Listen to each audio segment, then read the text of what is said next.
ஒரு புறம் தேர்தல் கமிஷனை தன்னுடைய கையிலே வைத்துக்கொண்டு அவர்கள் உதவியோடு தேர்தலை எஸ்ஐஆர் போன்ற பல தாக்குதல்களை ஜனநாயகத்தின் மீது ஏவிவிட்டு தேர்தலில் வெற்றி பெற வேண்டும் என்று துடித்துக் கொண்டிருக்கிறார்கள்.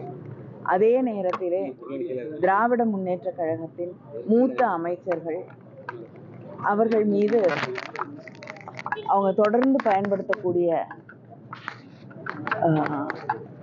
இன்கம் டேக்ஸ், இடி, சிபிஐ இது எதிர்கட்சிகள் மீது தொடர்ந்து அவர்கள் தொடுக்கக்கூடிய கணைகளாக அதை இந்த டிபார்ட்மெண்ட் எல்லாம் அவங்க கிட்டத்தட்ட வெப்பனைஸ் பண்ணி வச்சிருக்கக்கூடிய ஒரு சூழலிலே அவர்களை எதிர்கட்சிகளை தாக்கக்கூடிய கருவிகளாக மாற்றி பயன்படுத்தி கொண்டிருக்கிறார்கள். அப்படிப்பட்ட ஒன்றுதான் இன்று நடைபெற்று கொண்டிருக்கக்கூடிய ரெய்ட்கள். இதை திராவிட முன்னேற்ற கழகம் எதிர்கொள்ளும். நம்முடைய அமைச்சர் அவர்கள் எத்தனையோ சிக்கல்களை கடந்து கழகத்தோடு உறுதியாக நிற்கக்கூடிய ஒருவர். அதனால இந்த எந்த பயமுறுத்தலும் எங்களுடைய கழக தோழர்களை அதன் தலைவர்களை அச்சுறுத்திவிட முடியாது என்பதை அவர்கள் குறிப்பிட்டார்.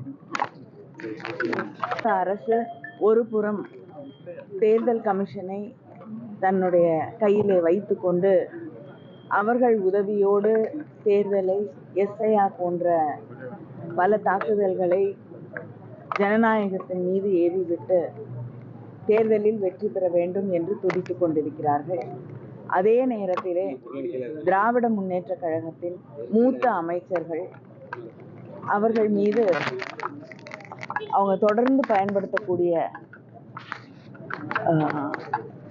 இன்கம் டேக்ஸ், இடி, சிபிஐ இது எதிர்கட்சிகள் மீது தொடர்ந்து அவர்கள் தொடுக்கக்கூடிய கணைகளாக அதை இந்த டிபார்ட்மெண்ட் எல்லாம் அவங்க கிட்டத்தட்ட வெப்பனைஸ் பண்ணி வச்சிருக்கக்கூடிய ஒரு சூழலிலே அவர்களை எதிர்கட்சிகளை தாக்கக்கூடிய கருவிகளாக மாற்றி பயன்படுத்தி கொண்டிருக்கிறார்கள்.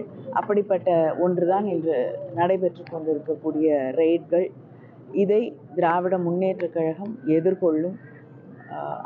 நம்முடைய அமைச்சர் அவர்கள் எத்தனையோ சிக்கல்களை கடந்து கழகத்தோடு உறுதியாக நிற்கக்கூடிய ஒருவர். அதனால இந்த எந்த பயமுறுத்தலும் எங்களுடைய கழக தோழர்களை அதன் தலைவர்களை அச்சுறுத்திவிட முடியாது என்பதை அவர்கள் குறிப்பிட்டார்.